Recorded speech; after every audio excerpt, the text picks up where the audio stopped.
Hi, I'm Harrison and welcome to part 3 of my shelter building videos.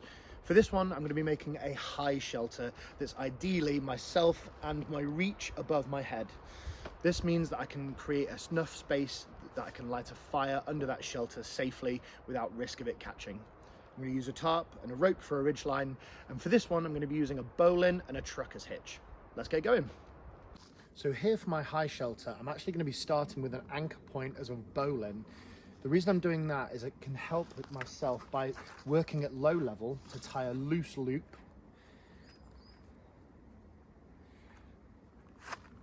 And then I can arch that loop up the tree as high as I can get it to try and maximize the height out of this shelter. The knot I will find harder is at the other end.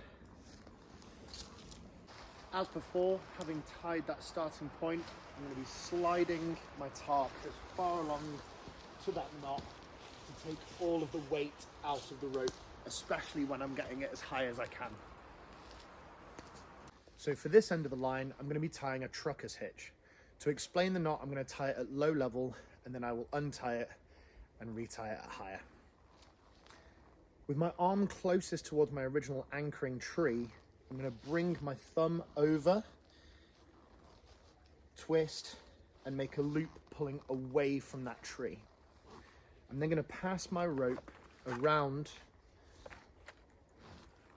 bring it back to the loop that I made, and then I have a leverage point.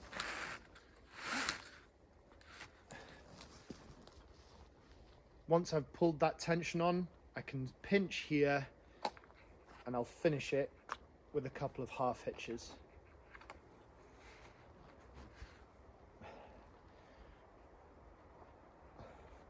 On the bite for quick release.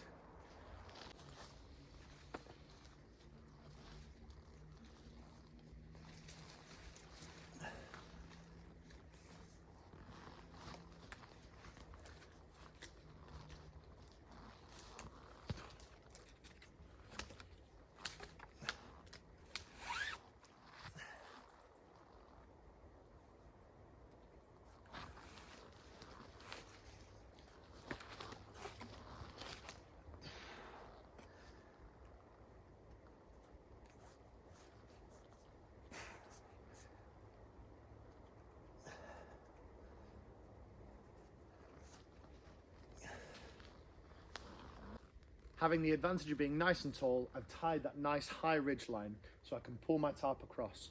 But for this high shelter, I don't want to be attaching the corners of the tarp to the ground because that will bring it low again. I want to keep it high.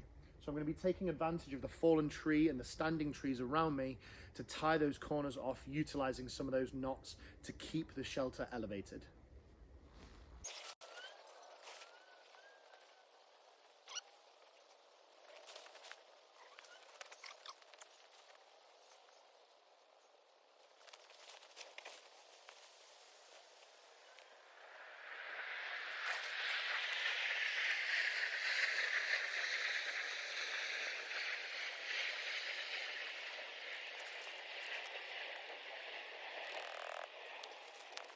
And there we have it, a nice high shelter that's above my head's reach, that's definitely got plenty of space for a nice campfire underneath.